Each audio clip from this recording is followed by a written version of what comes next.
ರೈತ ಮುಖಂಡ್ರೆ ಮೊನ್ನೆ ದಿನ ಇದೇ ಜಾಗದಲ್ಲಿ 20-25 ಸಾವಿರ ಸಂಖ್ಯೆಯಲ್ಲಿ ರೈತರು ಮುತ್ತಿಗೆ ಹಾಕಿ ಏನು ಎಕ್ಸ್ಪ್ರೆಸ್ ಲಿಂಕ್ ಕೆನಾಲ್ ಈ ಕೆಲಸ ನಡೀತಾ ಇದೆ, ಕಾಮಗಾರಿ ನಡೀತಾ ಇದೆ, ಇದನ್ನು ನಿಲ್ಲಿಸಬೇಕು, ಯಾವುದೇ ಕಾರಣಕ್ಕೂ ಹೇಮಾವತಿ ನೀರಿನ ವಿಚಾರದಲ್ಲಿ ತುಮಕೂರು ಜಿಲ್ಲೆಗೆ ಅನ್ಯಾಯ ಆಗಬಾರದು, ಈ ನಿಟ್ಟಿನಲ್ಲಿ ಎಲ್ಲ ಪಕ್ಷಾತೀತವಾಗಿ ಇವತ್ತು ರೈತ ಮುಖಂಡರು ಎಲ್ಲರ ನೇತೃತ್ವದಲ್ಲಿ ಒಂದು ಐತಿಹಾಸಿಕ ಹೋರಾಟ ಈ ಜಾಗದಲ್ಲಿ ನಡೀತು. ಇವತ್ತು ನಾನು ನಮ್ಮ ಪಕ್ಷದ ಮುಖಂಡರಾಗಿರ್ತಕ್ಕಂಥ ಚಲವಾದಿ ನಾರಾಯಣ ಸ್ವಾಮಿ ಅವರು, ವಿರೋಧ ಪಕ್ಷದ ನಾಯಕರು ಮಾನ್ಯ ಸಿ.ಟಿ. ರವಿ ಅವರು, ನಮ್ಮ ಶಾಸಕ ಮಿತ್ರರು ಎಲ್ಲರೂ ಕೂಡ ಬಂದಿರತಕ್ಕಂಥದ್ದು ಇದಕ್ಕೆ ಯಾವುದೇ ಒಂದು ರಾಜಕೀಯ ಬಣ್ಣ ಕೊಡಬೇಕು ಅಂತಲ್ಲ. ಇವತ್ತು ಹೇಮಾವತಿ ನೀರು ಈ ಭಾಗದ ರೈತರ ಹಕ್ಕಿದೆ. ಈ ಹಕ್ಕನ್ನ ಹತ್ತಿರ್ತಕ್ಕಂಥ ಕೆಲಸ ಇವತ್ತು ರಾಜ್ಯ ಸರ್ಕಾರ ಇವತ್ತೇನು ಮಾಡೋದಕ್ಕೆ ಹೊರಟಿದೆ.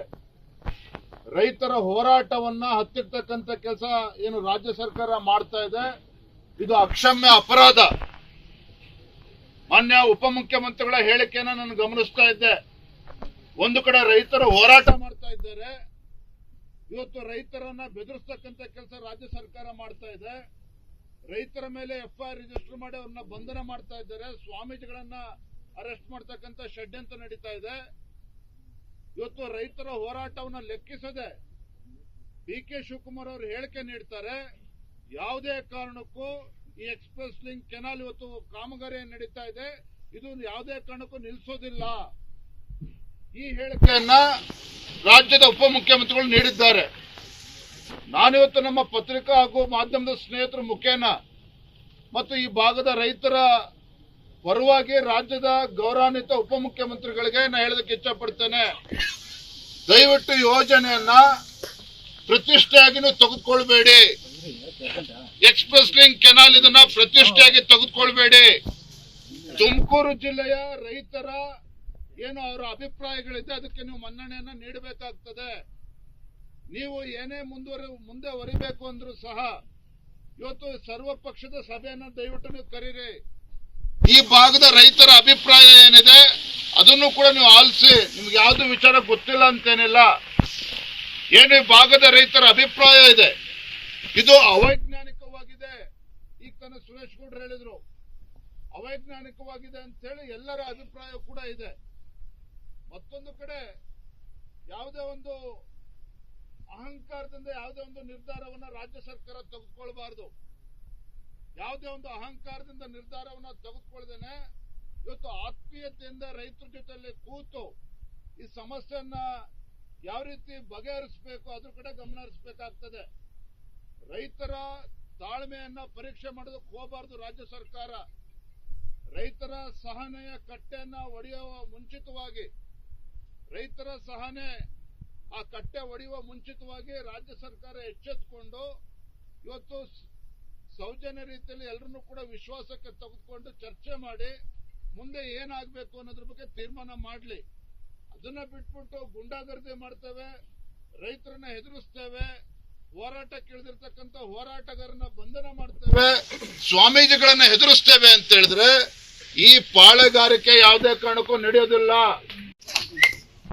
ಇವತ್ತು ರೈತರ ಹಿತಾಸಕ್ತಿನ ಬಲಿ ಕೊಟ್ಟು ರೈತರ ಹೋರಾಟಕ್ಕೆ ಮನ್ನಣೆಯನ್ನ ನೀಡದೇನೆ ಈ ರೀತಿ ಮುಂದುವರೆದಿದ್ದೇ ಆದ್ರೆ ನಾನಿವತ್ತು ರಾಜ್ಯದ ಮುಖ್ಯಮಂತ್ರಿಗಳಿಗೆ ಇವತ್ತು ಎಚ್ಚರಿಕೆ ನೀಡೋದಕ್ಕೆ ಇಚ್ಛಪಡ್ತೇನೆ.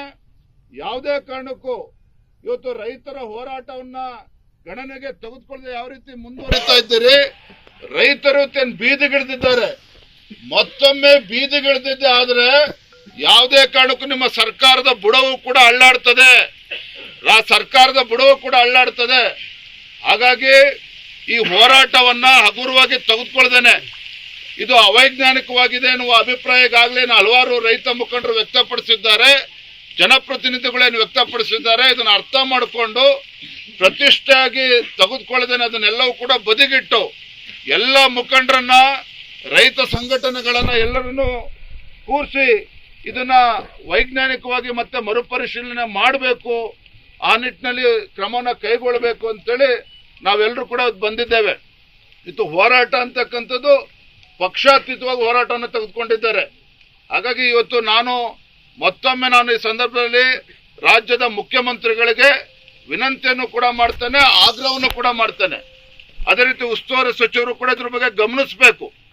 ಯಾಕೆಂತ ಹೇಳಿದ್ರೆ ಈ ರೀತಿ ರೈತರಿಗೆ ಇವತ್ತು ಅವರ ಹೊಟ್ಟೆ ಮೇಲೆ ಹೊಡೆದು ಇವತ್ತು ಯಾವುದೇ ಕಾರ್ಯಕ್ರಮಗಳನ್ನ ಕಾಮಗಾರಿಗಳನ್ನ ಮುಂದುವರಿಸೋದಕ್ಕೆ ಸಾಧ್ಯ ಇಲ್ಲ. ಅದಕ್ಕೆ ನಾವು ಕೂಡ ಯಾವುದೇ ಕಾರಣಕ್ಕೂ ಅವಕಾಶ ಕೊಡ್ತಕ್ಕಂಥ ಪ್ರಶ್ನೆ ಇಲ್ಲ. ಯಾರಿಗೋ ನ್ಯಾಯ ಕೊಡಬೇಕು ಅಂತೇಳಿ ಇವತ್ತು ನಮಗೆ ಅನ್ಯಾಯ ಆಗ್ತದೆ ಅಂತ ಹೇಳಿದ್ರೆ, ಯಾರಿಗೋ ನ್ಯಾಯ ಕೊಡಬೇಕು ಅಂತೇಳಿ ತುಮಕೂರು ಜಿಲ್ಲೆಗೆ ಅನ್ಯಾಯ ಮಾಡ್ತೀರಿ ಅಂತ ಹೇಳಿದ್ರೆ ಖಂಡಿತ ಅದು ಸಮಂಜಸ ಅಲ್ಲ. ಯಾರಿಗೂ ಕೂಡ ಅನ್ಯಾಯ ಆಗಬಾರ್ದು, ಎಲ್ಲರಿಗೂ ಕೂಡ ನ್ಯಾಯ ಸಿಗಬೇಕು. ಎಲ್ಲರೂ ಕೂಡ ನಮ್ಮ ರಾಜ್ಯ ಎಲ್ಲ ರೈತರಿಗೂ ಕೂಡ ನ್ಯಾಯ ಸಿಗಬೇಕು. ಆ ನಿಟ್ಟಿನಲ್ಲಿ ಒಂದು ವೈಜ್ಞಾನಿಕವಾಗಿ ಇದನ್ನ ಮರುಪರಿಶೀಲಿಸಬೇಕು ಅಂತೇಳಿ ನಾನು ರಾಜ್ಯದ ಮುಖ್ಯಮಂತ್ರಿ ರೈತರ ಶಕ್ತಿ, ರೈತರು ಈಗಾಗಲೇ ಬೀದಿಗಿಳಿದಿದ್ದಾರೆ. ಆ ಹೋರಾಟದ ಶಕ್ತಿ ಯಾವ ರೀತಿ ಇದೆ ಅಂತಕ್ಕಂಥ ಅಂದಾಜಿಲ್ಲ, ಇವರಿಗೆ ಮರ್ತಿದ್ದಾರೆ.